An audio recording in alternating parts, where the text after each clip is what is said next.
Hi, I'm Sheriff Joe Lapinto, and you are watching the New Orleans Talk Network. During times of family stress, if you need a church to hold your funeral services or a hall to hold your repast, you can contact us at Bethesda Community Event Center at 504-348-0132. We can accommodate all your repast and funeral needs, from a preacher to perform the services, to an organist that plays the music, the ability to stream it live for those who can't make it, and more. During your time of need, all of your arrangements can be made under one roof here at Bethesda Community Event Center. We're here to serve you. Give us a call when you're in need at 504-348-0132. Give your loved one a great homegoing event. Come second line at our center. This is Congressman Cedric Richmond, and you're watching the New Orleans Talk Network. How y'all doing out there? It's your girl, Spice Divas, the marketing diva, and we want you to tune into Red Lip Talk Podcast every Monday on New Orleans Talk Network at 1:30 p.m. If you want to be a guest and you want to be a sponsor, we welcome that too. Go to New Orleans Talk Network /Red Lip Talk Podcast and fill out the appropriate forms. It's your girl, Spice Divas, the marketing diva, and we want to see you. Mwah!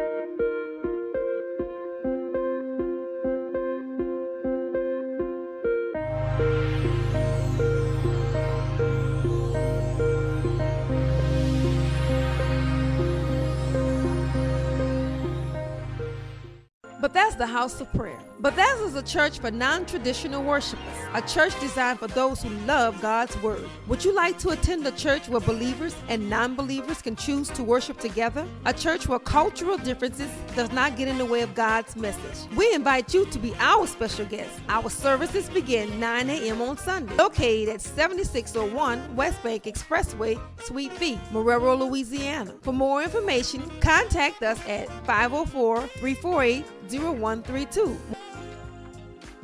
Still dealing with hurricane damage on your roof or damages to your home in general? Call Step Construction today at 504-340-5809 or visit stepconstruction.com. Step Construction is fully licensed and fully insured. We tell the insurance companies what they owe you. For a peace of mind, protect your most valuable asset. Let us help you take the next step at Step Construction.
Hi, I'm Sheriff Joe Lapinto, and you are watching the New Orleans Talk Network.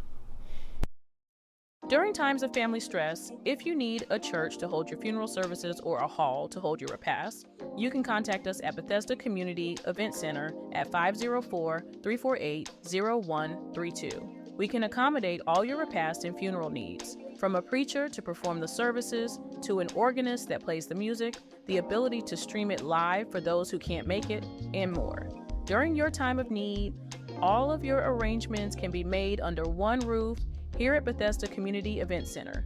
We're here to serve you. Give us a call when you're in need at 504-348-0132. Give your loved one a great homegoing event. Come second line at our center. This is Congressman Cedric Richmond, and you're watching the New Orleans Talk Network. How y'all doing out there? It's your girl, Spice Divas, the marketing diva, and we want you to tune into Red Lip Talk Podcast every Monday on New Orleans Talk Network at 1:30 p.m. If you want to be a guest and you want to be a sponsor, we welcome that too. Go to New Orleans Talk Network /Red Lip Talk Podcast and fill out the appropriate forms. It's your girl, Spice Divas, the marketing diva, and we want to see you. Mwah!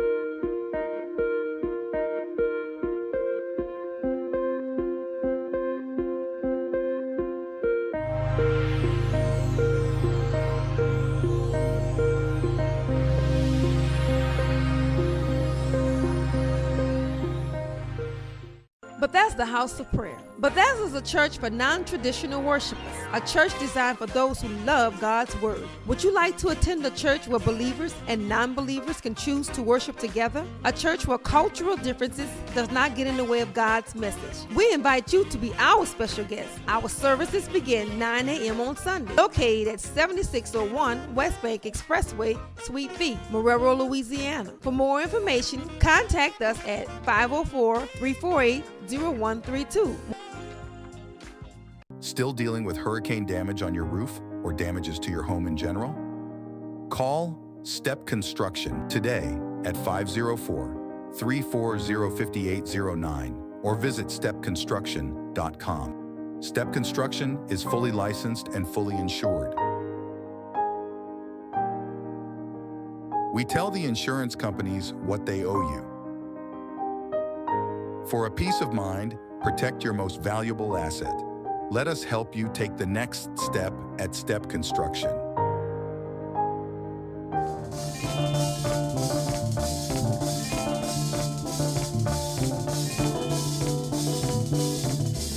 A junkie walking through the twilight. I'm on my way home.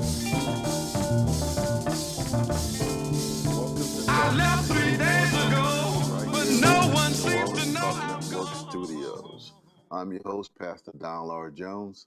Today we're talking capitalism, socialism, and the system that America actually has. We're going to go from Franklin Roosevelt to Donald Trump and look at who really changed the American economy. So interesting and so fascinating that oftentimes we look at it and we don't clearly understand that the United States is a constitutional democratic republic operating predominantly a capitalistic mixed economy with both individual welfare and corporate welfare, and with a growing use of state capitalistic tools and strategic and important industries to shape and mold what happens in the United States. And it's interesting because oftentimes when we look at it, we don't actually see it for what it is, and just the images and the things that people show us and let us see is just unique. And and when you look at it, it has a tendency to reshape your thoughts. So the key for us tonight is that we're going to look at there's certain words in American politics that are no longer used to explain, they're actually used to accuse. That's so key, so important, and so significant. When you hear a phrase like capitalist, socialist, communist, what do you think when you hear these words? Because they are thrown across TV cameras, campaign rallies, the whole gamut, church conversations, just across the board. We hear These things, we see them on social media. One side says the Democratic Party is turning America into a socialist country. The other side says that Republicans protect corporations while abandoning working people. But today we're going to begin with, not with an accusation, we're going to begin with a question. What kind of economy does the United States actually have? Novel question. Not what politicians call it, not what political parties advertise, not what special media says. What does the evidence show? Because America has private businesses, private property, stock exchanges, billionaires. Yes, billionaires. There's nothing wrong with billionaires. Entrepreneurs. This sounds like capitalism, but America also has Social Security, Medicare, Medicaid, public schools, farm subsidies, corporate tax incentives, just the whole gamut, federal deposit insurance, defense contracts, and government support for semiconductor companies. This does not sound like pure unrestricted capitalism. So what is it? And when Democrats propose expanding health care, labor protection, public assistance, or government investment, are they moving America towards socialism? Or are they operating with an economic system that has existed in this country under both Democrat and Republican presidents for almost nearly a century? So today, we're going to compare capitalism and socialism, the two things we really should be comparing. We're going to separate economic systems from political systems. We're going to examine China, Russia, Turkey, India, and before this program actually ends, we're going to ask a salient question that may surprise many Americans.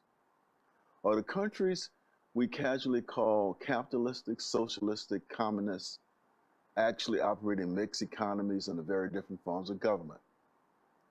Again, this is Pastor Don Laura Jones, and we're going to explore this today on Talk What You Know, Hard Talk Edition, right here in New Orleans Talk Network studios. And it's so fascinating. Now, let's do this. The first extension is government is not an economy. So before we decide whether America is becoming socialistic, we must stop confusing two entirely different questions. The first question centers around, how is our country governed? The second question centers around, how is our economy organized? Those are not the same questions. A republic is a form of government. Capitalism is an economic system. Democracy describes how political authority is derived and exercised. Socialism concerns ownership, control, and distribution within the economy.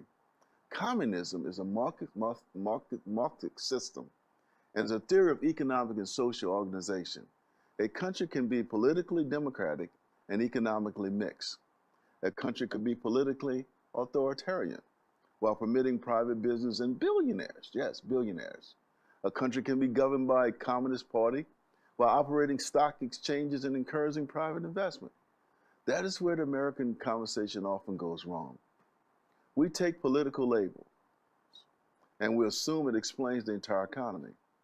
Or we take one government and assume that it changes the entire political system. It does not. That's the key. What is a republic? The Constitution requires the United States to guarantee every state a republican form of government.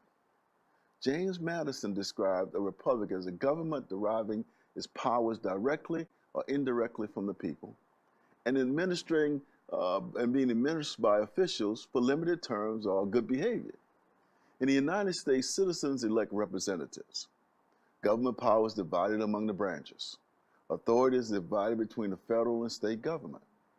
Officials are constrained by a written constitution. Courts review legal disputes. Political parties compete for power. Leaders may be removed through elections, impeachment, resignation, or constitutional secession. America is therefore probably described as a constitutional democratic republic. a democracy is not too far off. The United States is a Republican in structure and democratic in its social political legitimacy. It is represented by, not by pure democracy. No, that's not our political system. So we've looked at that. Now let's examine economic system. We operate under what's considered capitalism. What is it and what is not? Capitalism is built primarily around private ownership. Under capitalism, individuals may own land and businesses, investors may supply capital, companies compete for customers, workers generally sell their labor in exchange for wages. Prices are largely determined by the markets. Owners may retain profits. Businesses can succeed or fail. Capitalism does not require that the government disappear. It does not require the absence of taxes. It does not require the elimination of public schools, highways, courts, police departments, or national defense. The central question for us is not whether government exists. The central question is who principally owns and controls the productive economy. In the United States, most farms, factories, retail stores, construction companies, technology firms, restaurants, media organizations, financial assets are privately owned. Private property remains fundamental in the United States. Private firms dominate production. Private investment drives most of our economy. Those are unmistakably capitalistic characteristics. The market is driven primarily by the market. But that's not the end of the story. No, that's not the end. We don't have pure capitalism or laissez-faire capitalist system.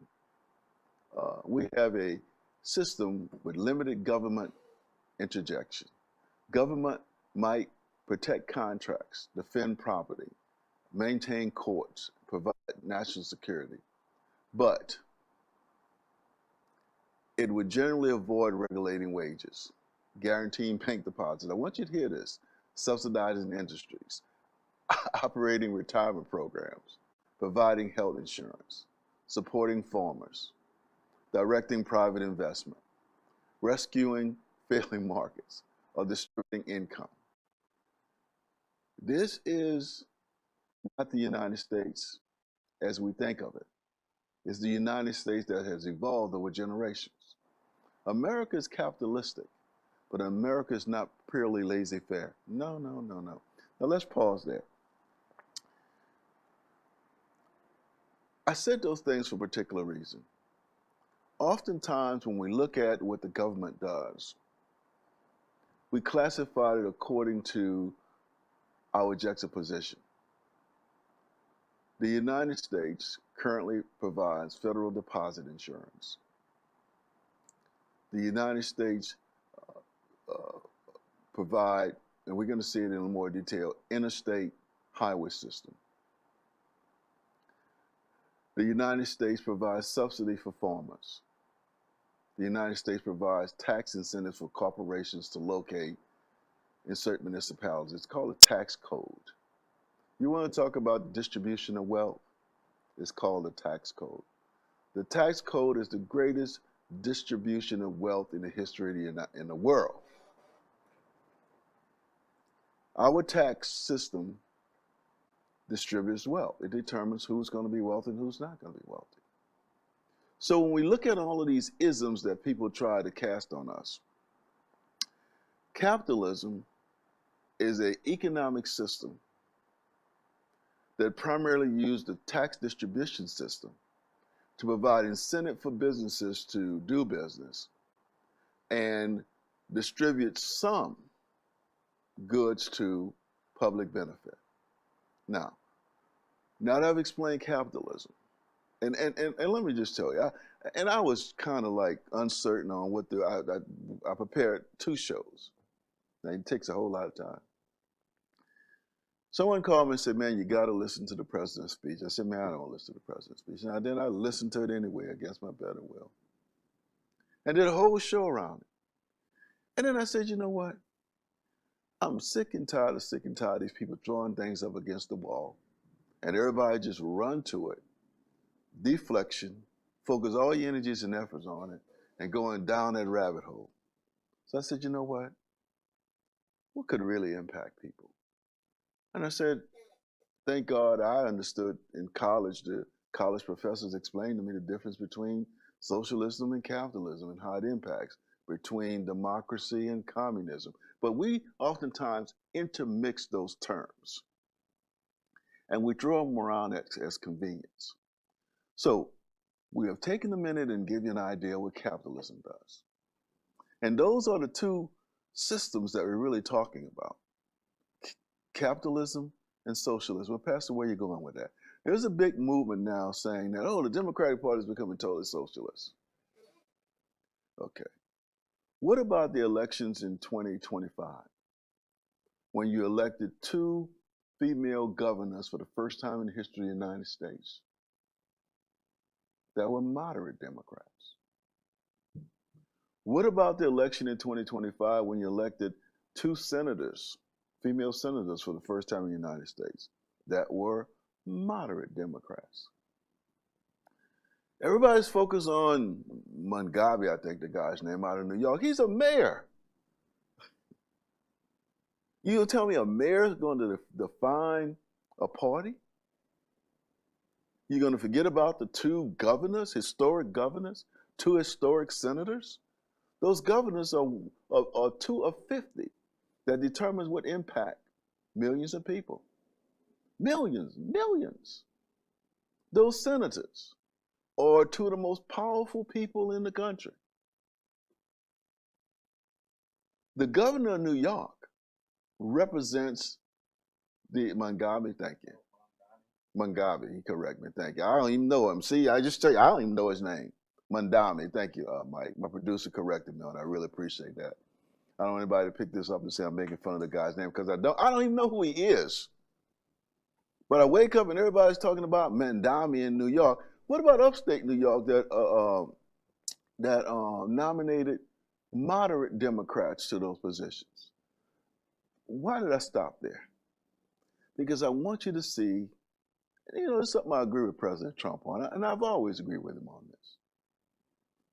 And a lot of stuff I agree with President Trump on. Now, I don't agree with some of his policies, but some of the things the man says make sense. The news media have a tendency to set the narrative that they want you to see. And I'm off the reservation, but I need to do this. They set the narrative and they give you the information that they think you need to know. And that's why it's so important for you to listen to independent stations like New Orleans Talk Network and a myriad of other stations out there that gives you a different perspective, that does a deep dive. Because they would have you thinking that Mugabe represents the entire Democratic Party. He represents the city of New York, which is a couple of million people. These 2 female governors represent over 10 million people. Those senators represent over 15 million people. What's wrong? It's the narrative. Now, off my little tirade, I think we need to go back now and define socialism. Now, let us define socialism, Kenzie. Socialism generally calls for greater public, collective, cooperative, or just workers controlling parts of the economy, the resources, and the productive system. But socialism is not one single formula. Different socialist traditions disagree on how much property should be publicly owned, whether markets should continue, whether socialism should emerge through elections or a revolution, whether private businesses should be permitted. So there's different forms of socialism, and how much government should possess.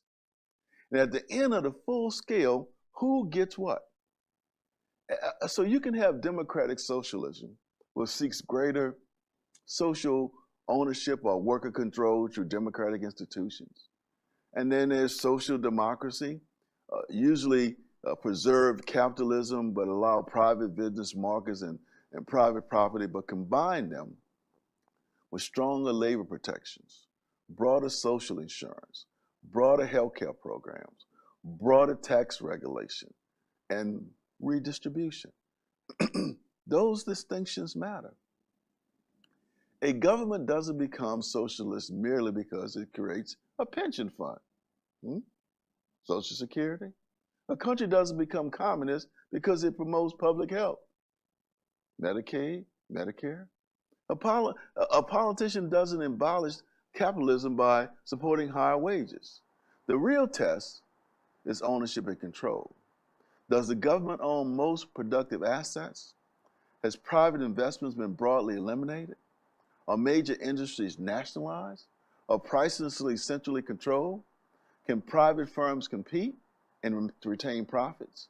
Those are the questions that tell us things, not political slogans. Now, the United States is best understood as a capitalistic mixed economy. A mixed economy combines private ownership, market competition, private profit, and entrepreneurship.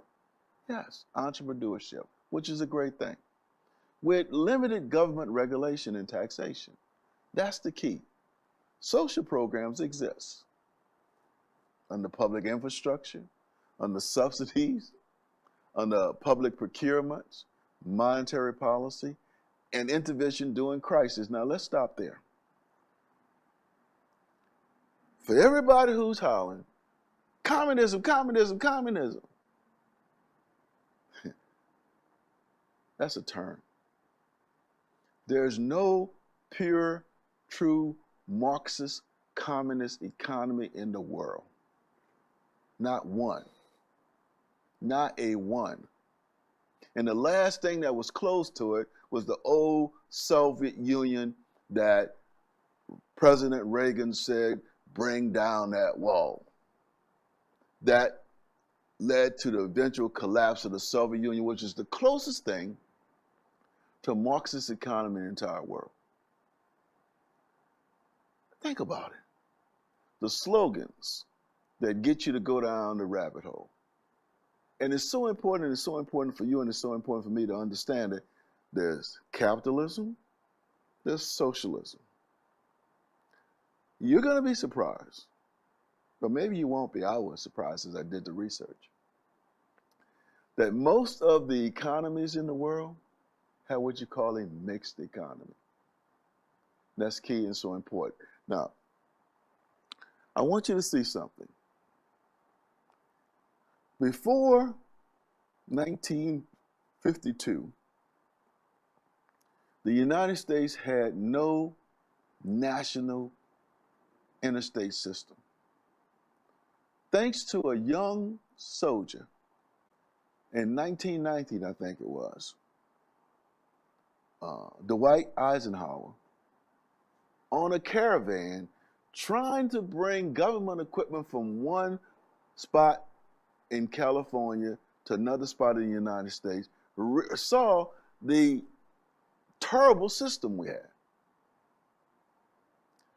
He becomes the general that leads us in World War II. He goes over to Germany and he sees the Autobahn system, the most complex system of interstate highways in the world. And he decides that that's something that the United States needs. And he make it the cornerstone of his presidency to build an interstate system using public dollars and incentives to make it happen. Does that sound like a little bit like socialism to you? Mike, let's play that tape with Eisenhower on the road and get a sense of how we got here. You got it? Okay. Opened to traffic in October 1940 and was the prototype of the modern high-speed interstate highway. The Hutchinson River Parkway in New York and the Merritt Parkway in Connecticut, both toll roads, proved to be highly profitable. During World War II, Eisenhower was now a general and was named the Supreme Allied Commander responsible for defeating Nazi Germany.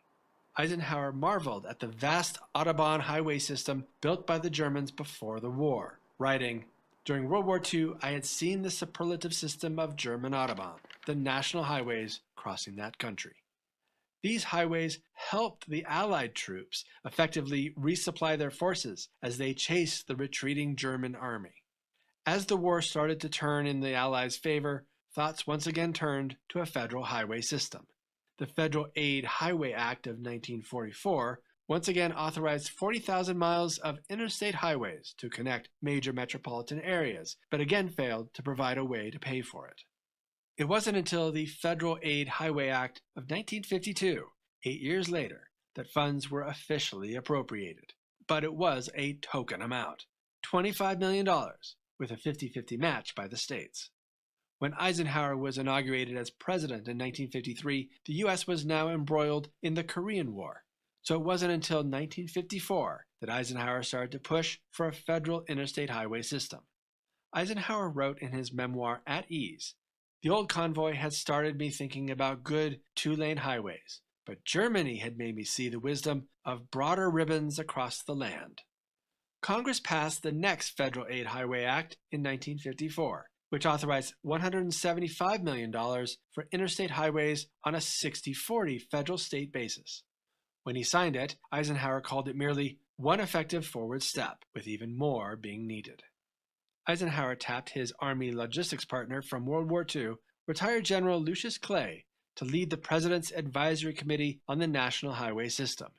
Eisenhower knew Clay, a West Point-trained engineer, to be a respected troubleshooter, an effective administrator, and politically adept. The so-called Clay Committee began work to develop a national highway plan and report back to Congress. The Clay Committee predicted a 10-year, $101 billion program, or about $1.2 trillion today, for 40,000 miles of divided highways linking all U.S. cities with populations over 50,000. However, their first ask was for only $26 billion. The committee based its proposal on 4 points. The first point related to safety. It cited 36,000 highway traffic fatalities each year. The second point reported on the physical conditions of existing roads and the cost of vehicle ownership. Poorly maintained roads increased vehicle damage and maintenance costs, increasing transportation costs for goods, which were passed along to the consumer. The third point involved national security. In 1953, the Soviet Union detonated their first hydrogen bomb, moving them closer to the United States in nuclear parity. This event rattled the U.S. public, 8 out of 10 of whom believed a nuclear conflict with the Soviet Union was imminent. A large-scale civil defense evacuation drill in June 1955 that led to confusion and congestion drove home the need for better evacuation routes. The committee highlighted the need to execute the emergency evacuation of large cities and the quick movement of troops as essential to national defense. The fourth and final point appealed to the health of the U.S. economy. The committee reported that the positive economic attributes of the highway system would increase economic growth and the well-being of the economy through speedy, safe, transcontinental travel that could improve farm-to-market movement. With all these benefits, the success of the national interstate highway system would once again come down to funding, just as it had for the past 40 years. Eisenhower initially preferred a toll system, but Clay convinced them that toll roads were not feasible outside of the highly populated coastal regions. The Clay Committee recommended issuing bonds that would be repaid over 30 years with funds from an increased federal gasoline tax. Members of Congress had their own ideas. The proposal for an interstate system with 90% federal funding was defeated in Congress despite intense efforts to find a compromise. Eisenhower kept trying. In his 1956 State of the Union address, Eisenhower stated, "Legislation to provide a modern interstate highway system is even more urgent this year than last. For 12 months have now passed in which we have fallen further behind in road construction needed for the personal safety, the general prosperity, the national security of the American people." He then continued with more statistics and the need to work together to find funding. With Eisenhower standing firm on legislation to create the interstate system, Congress went back to work and finally produced legislation that called for 90% federal funding, with money coming from a highway trust fund that received the revenue from the federal gasoline tax. Finally, on June 26th, the Federal Aid Highway Act of 1956 passed the House and the Senate. It was sent to Eisenhower, who was in Walter Reed Army Hospital with an intestinal ailment, for his signature, privately without ceremony, on June 29th. The Interstate Highway System, or IHS, was born. The IHS began with a testing facility built in central Illinois to evaluate pavement, road standards, and construction. Now, I just wanted you to see it for yourself. This predates me and predates a lot of you. But you had the federal government come in and pass the National Highway Act, provide 90% of the funding to local states to construct a national highway system. Now, what does that do? Allows for rapid transportation across the United States, create a boom in auto sales, created a boom in housing, spurred one of the greatest economic periods in the history of the United States. Is that socialism or is that capitalism? Is that government intervention or is that laissez-faire politics? Is that Adam Smith's invisible hand shaping the economy? Or is that General Eisenhower seeing something that worked in Germany, of all places, and imported it to the United States? You see, in the United States, land, labor, capital, all of those things, entrepreneurship, are principally controlled through private activities.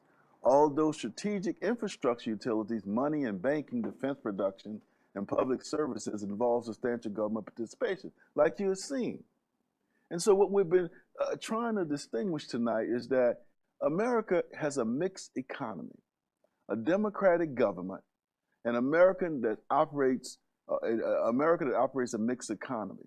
So the debate is not whether government participates. It really does.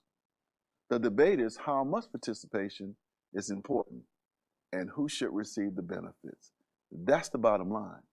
How much participation and who should receive the benefits.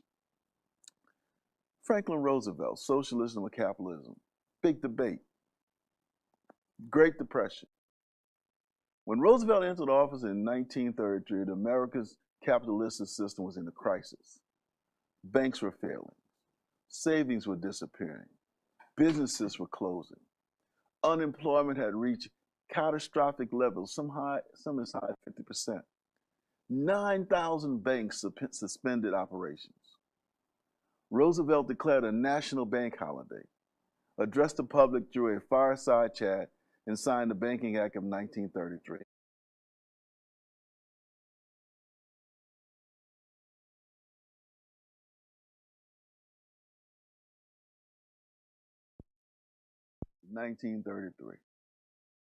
And for the first time in history of the United States, he establishes federal age benefits for the unemployment compensation, assistance for dependent children, public health, and other programs.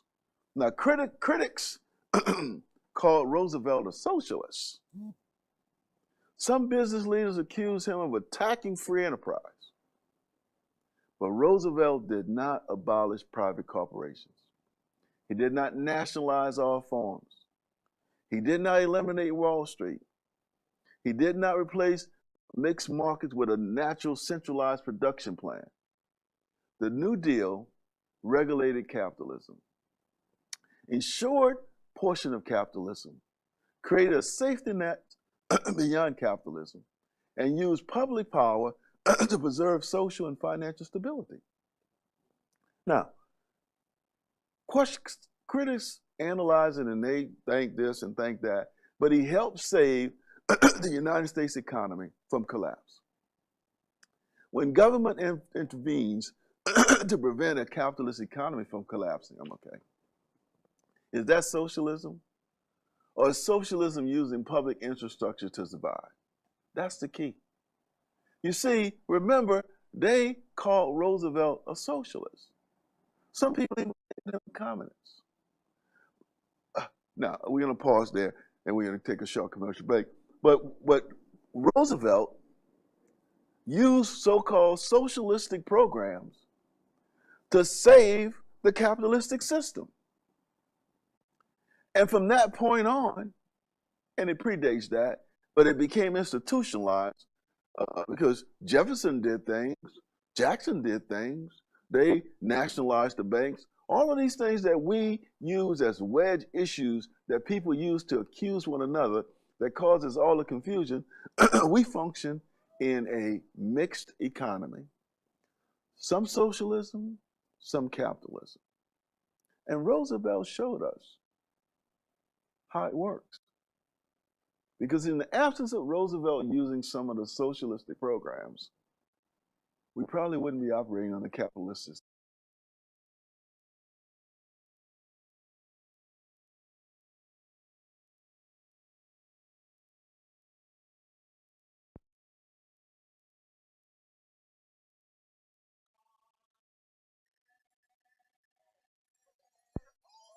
From one place to another. He saw how people could move from one place to another, how people could be evacuated. And he remembered when he was a young carpenter how difficult it was. Now, we've looked at two examples of presidents using both capitalism and socialism to move the country forward. And that's key and so important because we have to come to grips that we lived in what you call a mixed economy.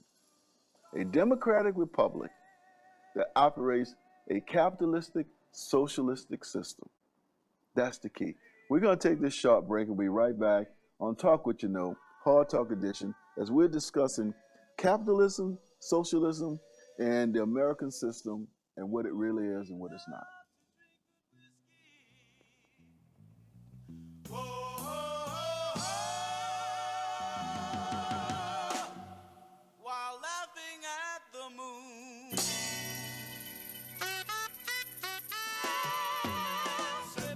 Your week doesn't start on Monday morning. It starts with the truth. Join me, Reverend Dr. Donald R. Jones, on Talk What You Know, Hard Talk Edition, Mondays at 11 a.m. on the New Orleans Talk Network. We're cutting through the noise, the spin, and excuses, bringing you a healthy dose of reality to start your week right. Hard conversations, real facts, no scapegoating. Because if you're going to face the week, you may as well face it. Are you looking for a hall to live stream your next event? Give us a call here at Bethesda Community Event Center, the only place on a golf course that can host and broadcast live your wedding reception, your baby shower, business seminar, and any other special event. Give us a call at 504-708-9454 for more details.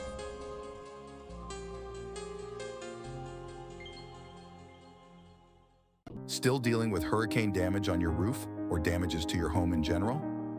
Call Step Construction today at 504-340-5809 or visit stepconstruction.com. Step Construction is fully licensed and fully insured. We tell the insurance companies what they owe you. For a peace of mind, protect your most valuable asset. Let us help you take the next step at Step Construction. Bethesda House of Prayer. Bethesda is a church for non-traditional worshipers, a church designed for those who love God's Word. Would you like to attend a church where believers and non-believers can choose to worship together? A church where cultural differences does not get in the way of God's message. We invite you to be our special guest. Our services begin 9 a.m. on Sunday, located at 7601 West Bank Expressway, Suite B, Marrero, Louisiana. For more information, contact us at 504-348-0132.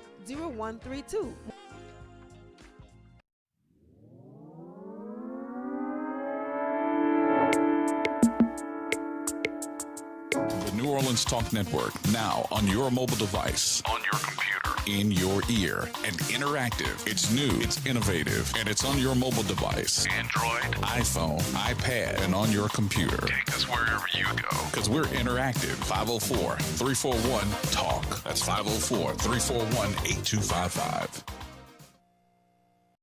Here at Jones Insurance, your full-service agency, let us take care of all your insurance needs. We provide homeowners insurance, flood, rental, commercial, auto, and life insurance. Don't let the unexpected tragedy destroy your family's future. Here at Jones Insurance, 7603 West Bank Expressway, Monroe, Louisiana, 772. Contact Lois at 504-348-1492. How y'all doing out there? It's your girl, Spice Divas, the marketing diva, and we want you to tune into Red Lip Talk Podcast every Monday on New Orleans Talk Network at 1:30 p.m. If you want to be a guest and you want to be a sponsor, we welcome that too. Go to New Orleans Talk Network /Red Lip Talk Podcast and fill out the appropriate forms.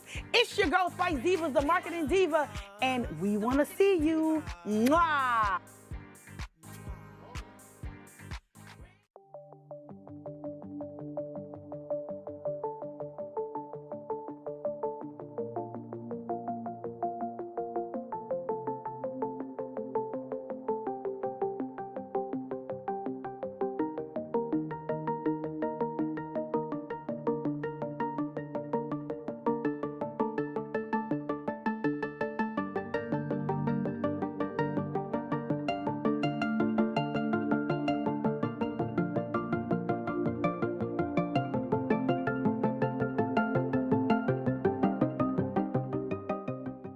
The New Orleans Talk Network, now on your mobile device, on your computer, in your ear, and interactive. It's new, it's innovative, and it's on your mobile device. Android, iPhone, iPad, and on your computer. Take us wherever you go. Because we're interactive. 504-341-TALK. That's 504-341-8255.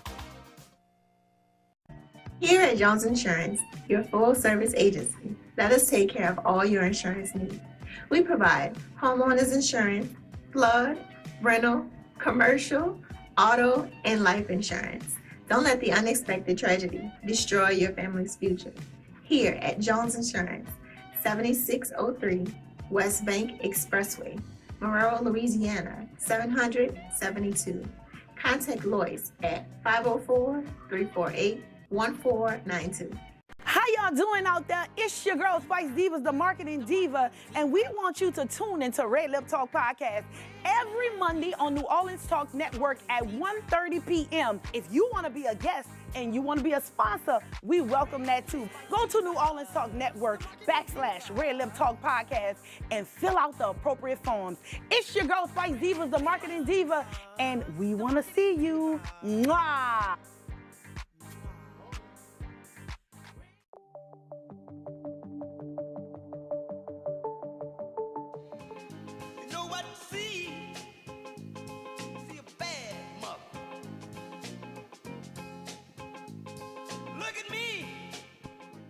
Capitalism, socialism, and the system America actually has. That's so key. And we're going to look again at what we call the mixed economy. You see, under President Roosevelt, programs that he implemented didn't disappear when Eisenhower became president. Social Security didn't disappear. Republican administrations didn't eliminate federal deposit insurance. They didn't eliminate the interstate highway system or federal subsidies. Medicare, Medicaid wasn't eliminated by Democratic or Republican president. Matter of fact, significant Republican president expanded Medicaid and Medicare. Even Ronald Reagan, who reduced taxes and weakened some regulations, who even confronted organized labor and promised free markets. Reagan did not abolish Social Security, Medicaid, the Federal Reserve, farm subsidies, federal procurements of government deposit guarantees. You see, the rhetoric has been not so much about free markets, because we lived in a mixed system. And that's important for us to understand, because America's economy does not show one party creating government involvement while the other abolishes it. It shows both parties actually arguing over skill, arguing over who the beneficiaries may be, the methods, and the conditions surrounding the involvement. That's so important because it's always easy to make accusations. You see, there's individual welfare and there's corporate welfare. And here's where the language becomes politically selective. When government assists the poor family, we call it welfare. When government assists a corporation, we often call it economic development. When government assists a household with food stamps called SNAP, we call it welfare. When the government supports agriculture producers, we call it a farm program. When the government helps tenants pay rent, we call it housing assistance or welfare. When the government gives a company a tax abatement, we call it an incentive, not corporate welfare. When the government provides health care to individuals, critics call it socialism or welfare. When the government provides billions to semiconductor companies, it's called corporate warfare. Now, officials can label it as national security reasons, but some of the distinctions are not real.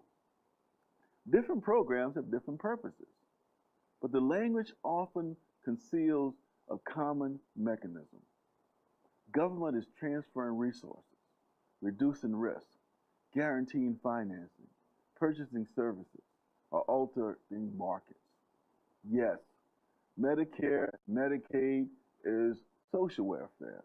SNAP is individual welfare. Social Security is social welfare. Now, we're going to pause there because I want you to see something. And this is very, very interesting in this current debate.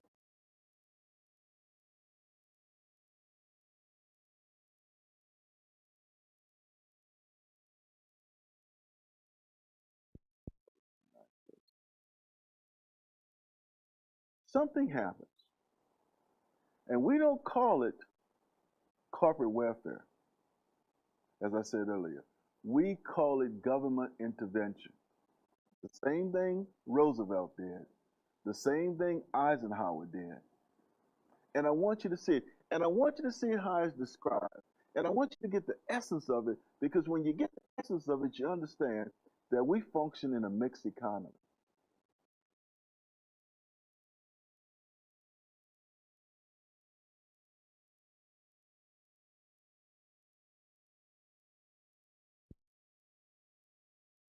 We are beguiled and we are given these wedge issues, and people say, oh, communism or socialism or capitalism and democratic republic. We got to pull back sometimes. And I want you to see, by the way, that PPP, Trump PPP program, I want you to see the greatest corporate welfare allocations in the history of the United States. Yes, corporate welfare. It's always about two questions: individual welfare, corporate welfare. Who gets the benefit and how it's framed? We have a mixed economy that does individual welfare and corporate welfare. Mike, play that PPP. I want people to see it so it bring back some memories. Hi, everyone. I'm Elaine Quijano. We want to take you now to the White House, where that massive $2 trillion coronavirus relief bill has reached President Trump's desk. Let's listen in. $2 billion, but it actually goes up to $6.2 potentially billion dollars, trillion dollars. So you're talking about a $6.2 trillion bill, nothing like that. And this will deliver urgently needed relief to our nation's families, workers, and businesses. And that's what this is all about. And it got a 96-0. And I don't know, what was the number in Congress? What was the voice was fantastic. I think it's just as close. That's pretty amazing. That's about the same thing, right, Kevin? Yes. So that's fantastic. But I want to thank Republicans and Democrats for coming together, setting aside their differences, and putting America first. This legislation provides for direct payments to individuals and unprecedented support to small businesses. We're going to keep our small businesses strong and our big businesses strong, and that's keeping our country strong and our jobs strong. This historic bill includes the following: $300 billion in direct cash payments will be available to every American citizen earning less than $99,000 per year, $3,400 for a typical family of four. So family of four, $3,400.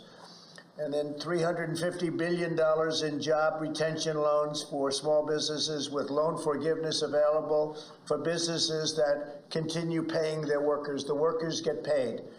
approximately $250 billion in expanded unemployment benefits. The average worker who has lost his or her job will receive 100% of their salary for up to 4 full months. So things like this have never happened in our country. $500 billion in support for hard-hit industries with a ban on corporate stock buybacks. We don't let them buy back the stock. We don't let that happen. And tough limits on executive compensation.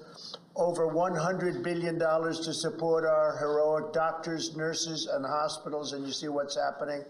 And I want to thank, while we're here, also the incredible job that's done by the Army Corps of Engineers and by FEMA. It's been incredible. They did 4 hospitals in 2 days or 3 days in New York, and they're like incredible structures. What a job they've been doing, and they're doing them all over the country. $45 billion for the Disaster Relief Fund, supporting our state, local, and tribal leaders. $27 billion for the development of vaccines, therapies, and other public health response efforts, including $16 billion to build up the strategic national stockpile with critical stockpiles. And we have tremendous supplies coming into the stockpile, and you'll be seeing that and hearing about it a little bit because we're doing a news conference at 5:30 on what's happening. We've had tremendous results on the respirators. We've had great results on just about everything we're talking about. Boeing just announced that they're going to be making the plastic face shields, the actual shields, which are hard to come by, and they're going to be making them by the thousands a week. And the ventilators, which is probably the most difficult because it's like building a car. We will be announcing thousands are going to be built, and we have them under contract, and we have fast deliveries. As you know, we delivered thousands to New York, and unfortunately they were delivered to a warehouse, which was good. Unfortunately, they didn't take them, but now they're taking them. New York is now taking them and redistributing them around the areas that they need.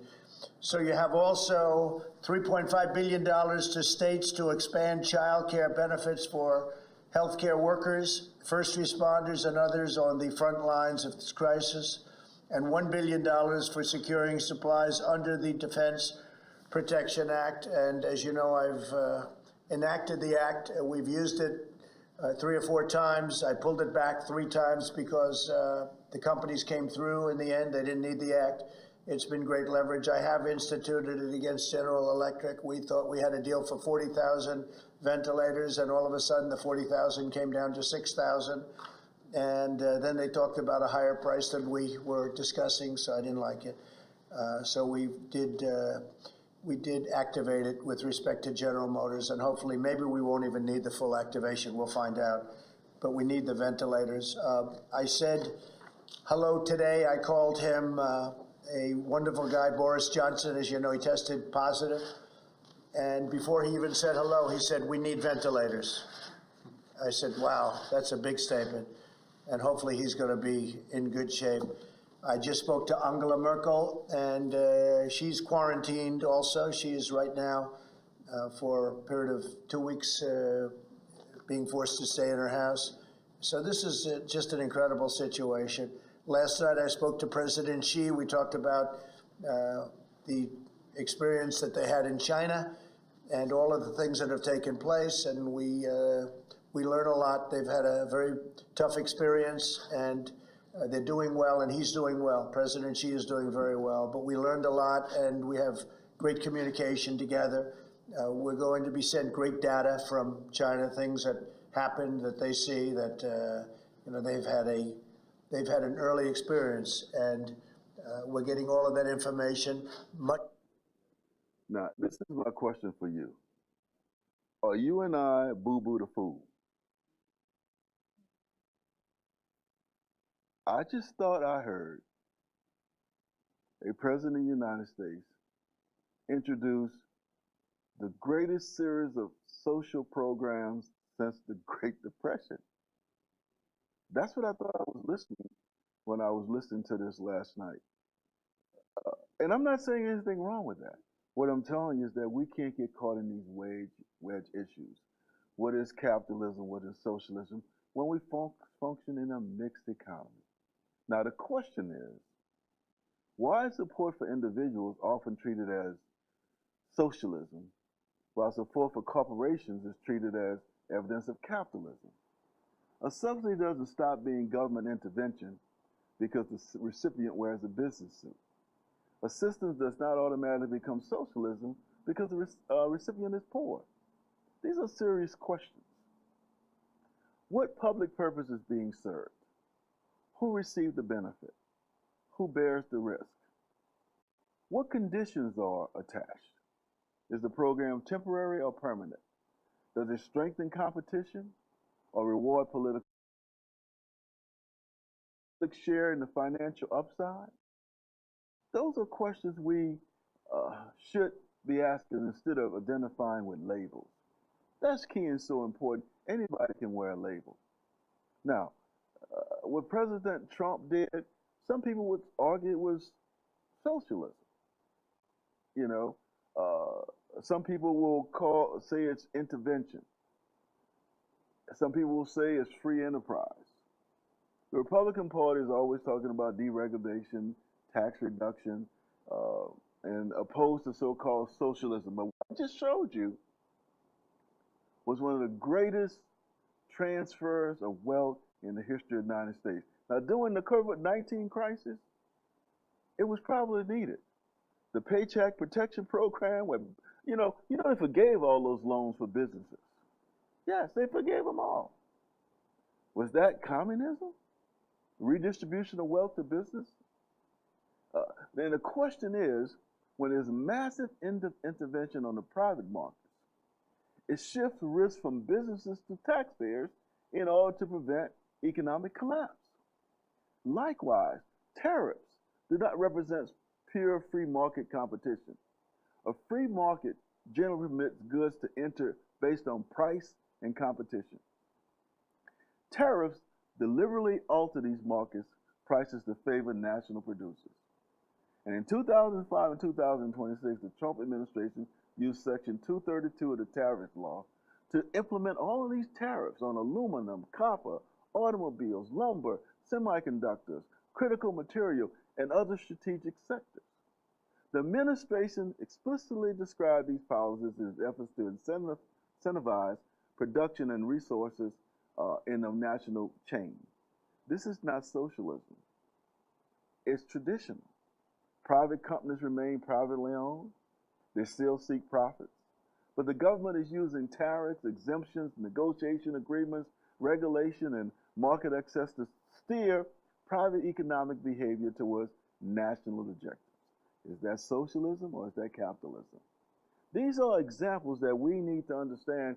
There is individual welfare and corporate welfare. The question is, who gets the benefits? Mechanisms are the same. It's key. When a Democratic president incentivizes, it's called socialism. When a Republican president used tariffs to direct semiconductor production, it's called free market capitalism. Are both presidents using the state tools inside the same mixed economy? That's key. And to understand it, we got to step back sometimes. President Biden passed the National Chips Act. Just changed the whole way chips are designed and shipped. They use chips in your cell phone and all these items to help manage them.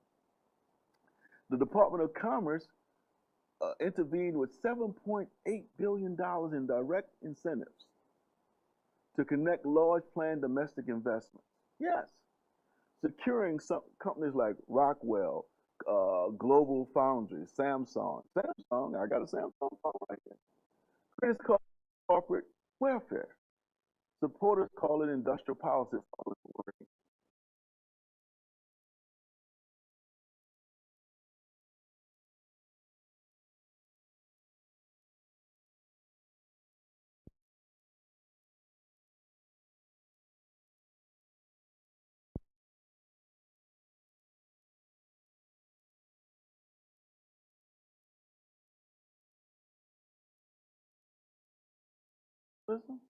Is that laissez-faire capitalism?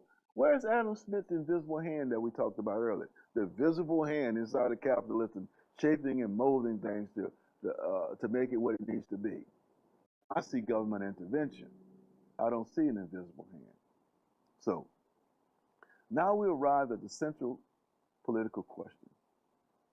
Is the Democratic Party moving in the United States towards a socialist economy? This evidence requires a careful answer. Of course, they are. The Democrats generally support stronger labor rights, broader access to health care, higher minimum wages, progressive taxation, public investment, environmental regulations, social insurance, and government action to reduce economic inequity. It is what it is. And it's so important that we understand that there's no difference between Social Security, Medicare, union rights, job investment, wage protection, retirement security, than providing these subsidies to corporations. Yes. Are some Democrats called democratic socialists? Yes. Are some Democrats called moderates? Yes. Are some Republicans called moderates? Yes. Are some Republicans called socialists? Yes. It's all in the labeling. That is what determines it. And these positions are not as far apart as we think. There's no such thing as laissez-faire capitalism. Doesn't exist. Does not exist. And both parties generally use different mechanisms to accomplish what they're trying to accomplish. Neither party wants to abolish private property. Neither party wants to nationalize American business. Neither party wants to eliminate the stock market. Neither party wants to prohibit profit in banking or reduce market prices with central planning. No. What they're trying to do is to stabilize the economy, trying to make a difference. Now, social democratic reforms in the capitalist mixed economy, we see it, and we've been looking at it every day. And tax subsidies to ensure distribution of wealth to corporations, we see it every day in the big, big, beautiful bill. It doesn't seek to destroy capitalism or socialism. It deals with the distribution of goods and services. Who's going to get it? How are they going to get it? Where are they going to get it? Yes, that's the big question for you and I, the distribution of the goods and services. And sometimes the labels hurt us more than help us. The labels bring us into one direction, social democrat over Republican, Republican over social democrat. Yes, all of this is a transfer of factors of production, but it doesn't destroy private ownership. As I said earlier, there's no true Marxist communist system in the United States. In the world. Yes, things happen and things change, but there's no true system. Lyndon Johnson gave us Medicaid, Medicare. Ronald Reagan stabilized Social Security. President Biden interjected into the chip industry. We're going to pause there for a minute, Kenzie. And I want you to see something. See, this transcends party. You remember 2008, 2009? We were on the verge of global collapse. I want you to see two presidents. One a Democrat, one a Republican. And I want you to see what they did. Mike, play that clip from President Bush, please. You got it? The one from President Bush. There you go. We boosted confidence in money market mutual funds we're and acted go to prevent major investors from intentionally driving down stocks for their own personal gain. Most importantly, my administration is working with Congress to address the root cause behind much of the instability in our markets. With the situation becoming more precarious by the day, I faced a choice: to step in with dramatic government action, or to stand back and allow the irresponsible actions of some to undermine the financial security of all. I'm a strong believer in free enterprise, so my natural instinct is to oppose government intervention. I believe companies that make bad decisions should be allowed to go out of business. Under normal circumstances, I would have followed this course. But these are not normal circumstances. The market is not functioning properly. There has been a widespread loss of confidence, and major sectors of America's financial system are at risk of shutting down. The government's top economic experts warn that without immediate action by Congress, America could slip into a financial panic and a distressing scenario would unfold. Our economy is facing a moment of great challenge, but we've overcome tough challenges before, and we will overcome this one. I know that Americans sometimes get discouraged by the tone in Washington and the seemingly endless partisan struggles. Yet history has shown that in times of real trial, elected officials rise to the occasion. Now stop there. Now, Mike, I want you to go right straight to the one on President Obama. This key. I want the public to be able to see this. This economy based on what this country's always done best. Not just buying and consuming, but building, making things, selling those goods all around the world, stamped with three proud words, made in America.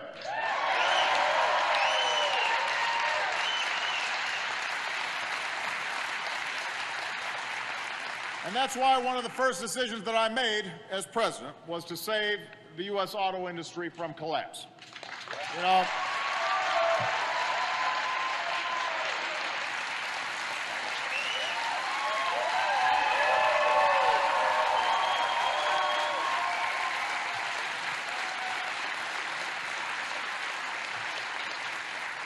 there were a lot of politicians who said it wasn't worth the time and wasn't worth the money.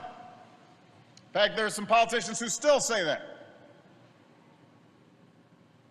Well, they should come tell that to the workers here at Orion. Because 2 years ago, it looked like this plant was going to have to shut its doors. All these jobs would have been lost. The entire community would have been devastated. And the same was true for communities all across the Midwest. And I refuse to let that happen. So,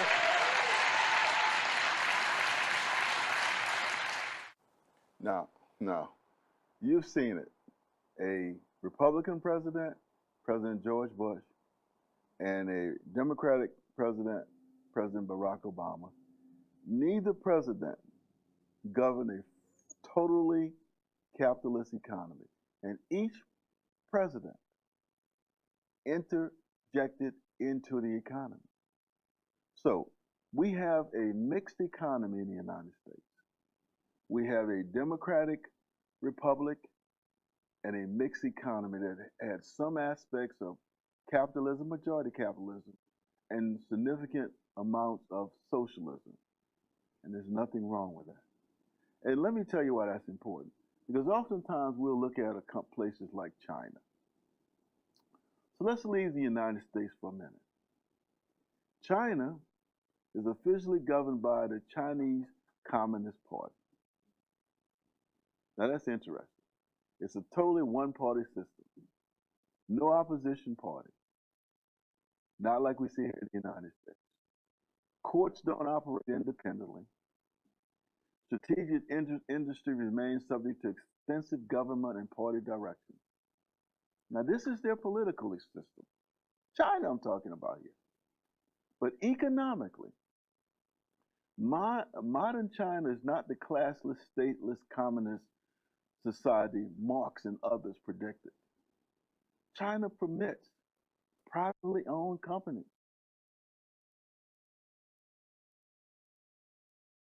Even have billionaires.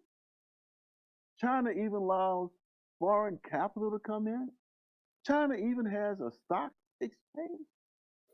China has entrepreneurs and competition. Yes, since 1978, China transformed itself from a centralized market to an economy-based market with investment, private sector growth. Now, the Communist Party still controls, but it transformed itself in 1978. China describes its economy as a socialist market-based economy.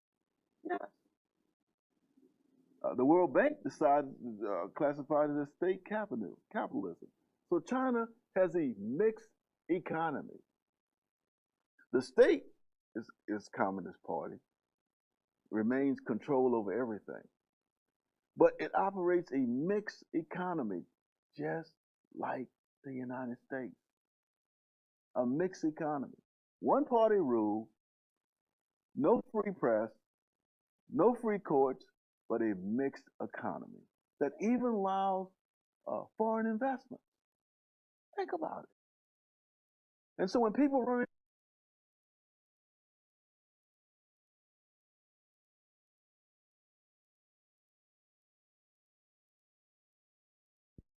designed to cause a wedge. It's designed to make you think something exists that doesn't.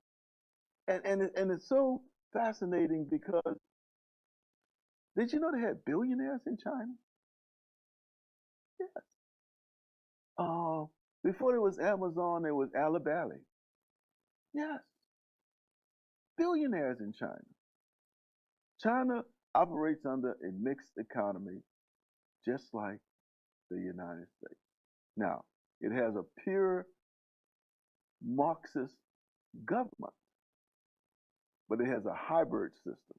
And what we have studied today so far, even though it's one party communist political authority, it operates as a socialist market, a state capitalist mixed economy. Nobody will tell you that. Nobody will get you to deal with it. You know something else I discerned in our research? Russia isn't a communist country. It's usually placed there, but modern Russia is not a communist country. The Soviet Union is governed by the Communist Party and operate an extensive planned economy. But the modern Russian Federation, under the Soviet collapse that exists today, allows for private ownership. Private fortune. Russia has billionaires. Russia has a market economy. People can do business. Corporate ownership, profit, private wealth is accumulated.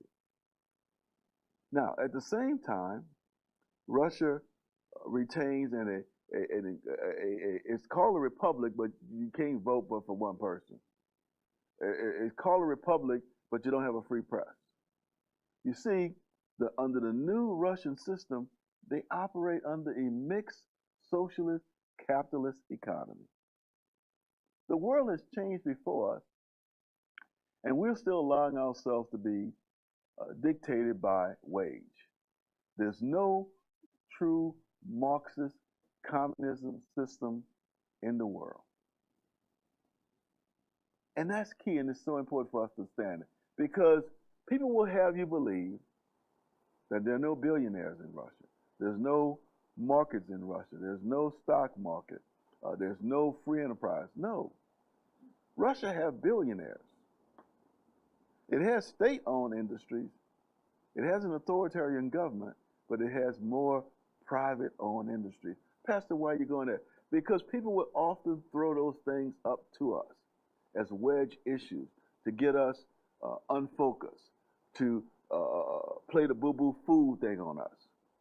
You always hear them talking about Turkey's economy. Turkey is not a communist country. It's a republic. It's a political system that's decentralized just like the United States. It has an authoritarian ruler, a dictator, that succeeded power, but it operates banking, it operates construction companies, it operates manufacturing companies, tourism there, private land ownership, stock markets, entrepreneurs, all the things that you see. It does import, exports, it allows private accumulation of wealth. The Turkish government regulates investments. It subsidizes contracts, but it operates in a mixed economy. Why am I showing you this? Because people will not have you understand this. They will not let you understand that the whole world economy has changed. We're operating in a mixed economies in most of these countries, even in India. Yes, the country of India operates under a mixed economy. India is a republic. It has been a republic since separated itself from India. It operates under a mixed economy. It has a parliament. It has a press. It has a court system. Now, it's not as free and independent as ours. Ours is free and independent up till you get to the Supreme Court. Everything works till you get there. But the question for you and I is, why aren't American people told this? Why aren't American people not told that we live in a mixed economy? That we live under an economy that's some capitalism, some socialism. So don't be fooled by the wedge issues. Don't be fooled by communism, communism, communism. We live in a mixed economy. And there are billionaires in Russia, China, India, Pakistan, Israel, all over the world. Because most of the world works under a mixed economy. Some capitalism, some socialism. Government intervention when it's necessary. We showed it. Going all the way back to from President Franklin Roosevelt to President Bush, to President Obama, to President Trump. When it's corporate, it's called incentive, but it's corporate welfare. When it's individual, it's called welfare. But both distributions and the mechanism used is corporate and individual welfare. What distinguishes it? What distinguishes is the wedge. What people are trying to relate to you. That's the key. We're going to take a short break and we'll be back with our close in a few minutes. This is Talk What You Know, Hard Talk Edition. And we're talking capitalism, socialism, and how the United States actually works.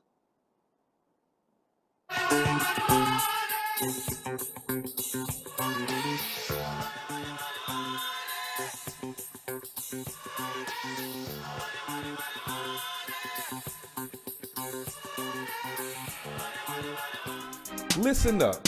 Your customers, our listeners, could be hearing about your business right now.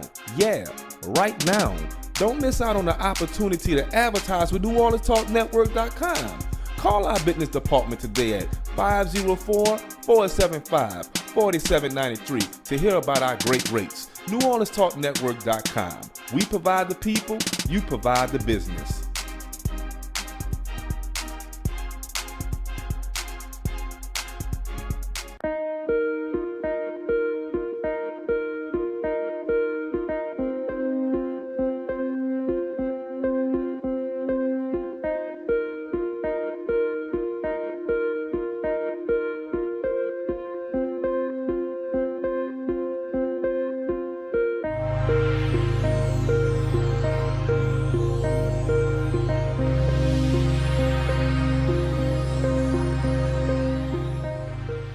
During times of family stress, if you need a church to hold your funeral services or a hall to hold your repast, you can contact us at Bethesda Community Event Center at 504-348-0132. We can accommodate all your repast and funeral needs, from a preacher to perform the services, to an organist that plays the music, the ability to stream it live for those who can't make it, and more.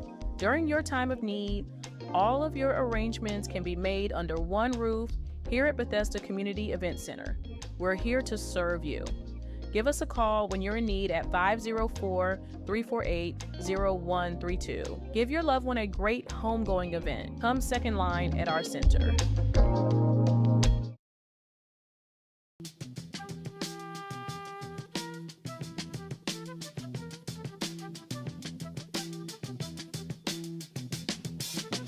You will not be able to stay home, brother. You will not be able to plug in, turn on, and cop out. Yes, sir. Yes, sir. Yes, sir. Okay. The American argument reframe. Now we turn to the question. Is the Democrats moving America towards socialism? Nah. The answer depends on what you mean by socialism. Does socialism mean taxation in public schools and labor regulations and social insurance and Medicaid, Medicare, Social Security? Then America is moving closer to socialism, although every modern president since Roosevelt has supported these things. The definition is so broad that it becomes meaningless. Does socialism mean broad public ownership of private industry and displacement of capitalism? The mainstream Democratic Party is not presently proposing that. If the question is whether Democrats seek a larger welfare state, more regulations, more public investment, more distribution within the capitalist system, then the question is yes. That is a real ideological difference between Republicans' intervention and Democratic intervention. The word intervention differently. It means different things. Tariffs over direct social spending, tax credit over public ownership, business support over individual assistance, private contractors over public agencies, work requirements over universal benefits, strategic protection over broad economic planning. The argument is not government versus government. No, that's not the argument. It's oftentimes government for whom. That's the key. Government doing what? Government under whose control? And who pays? That's the salient question. Who pays? And so we've tonight sort of tried to look at it from both perspectives. Now here's the rest of the story. And it's so key and it's so important. President Eisenhower brought us the interstate system. President George Bush addressed the national crisis. President Obama saved auto plants. President Trump signed trade sanctions and the largest government intervention since the Depression with the PPP program. And certainly, most American presidents have argued over the size of government. But none of them governed without government. As I said earlier, Franklin Roosevelt created the Social Security and Federal Deposit Insurance. Americans will try to kill you if you got rid of it. Republicans preserved these institutions through Republican presidents. Lyndon Johnson created Medicare and Medicaid, and later Republican administrations continued them. Ronald Reagan stabilized Social Security. George Bush expanded Medicare through protection drug benefits, Part D. Republicans and Democrats have supported emergency intervention during financial crisis. As I said earlier, President Trump in COVID-19, Joe Biden, semiconductors, helping manufacturing. President Trump expanding tariffs to protect strategic.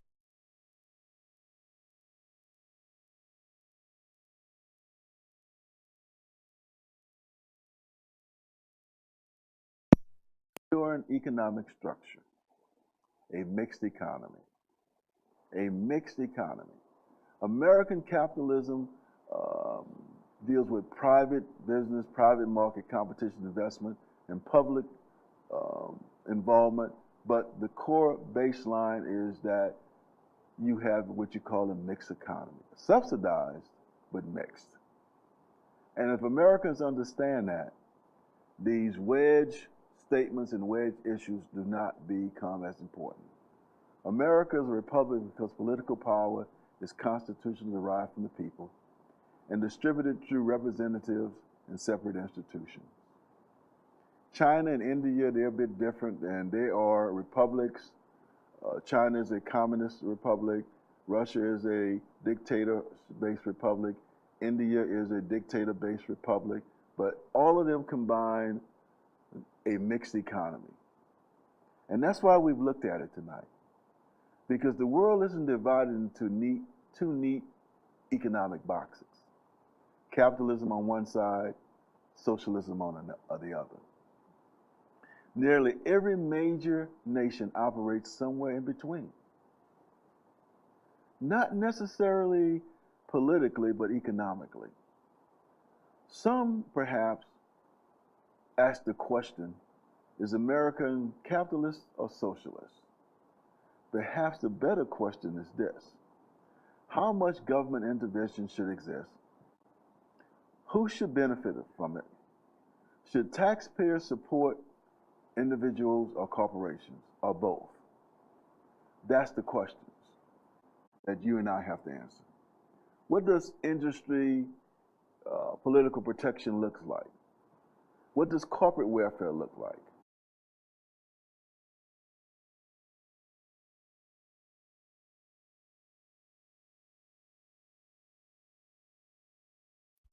That we ask. We usually get caught by the slogans. The question for citizens, for you and I, America's a mixed economy. We say yes. The argument is over. How that mixture is arranged, who carries the burden, who receives the benefit, who owns the property, who controls the government, and whether the public interest is served, or is private interest primarily served, ultimately determines the outcome. America is a mixed economy. I'm Reverend Dr. R. Jones, I'm Reverend Dr. Donald R. Jones, and we have tried to show you the difference.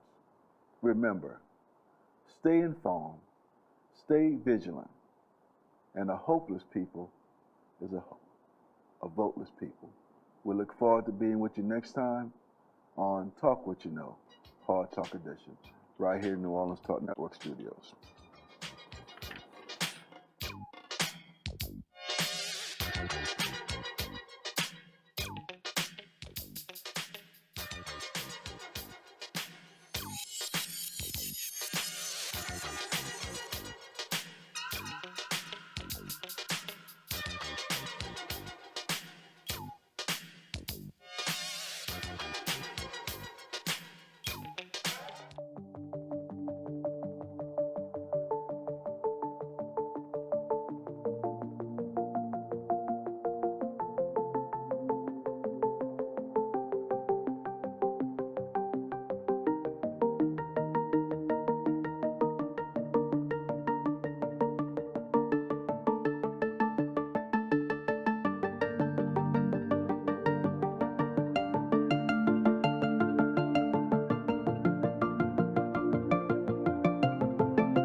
Hi, I'm Sheriff Joe Lapinto, and you are watching the New Orleans Talk Network. During times of family stress, if you need a church to hold your funeral services or a hall to hold your repast, you can contact us at Bethesda Community Event Center at 504-348-01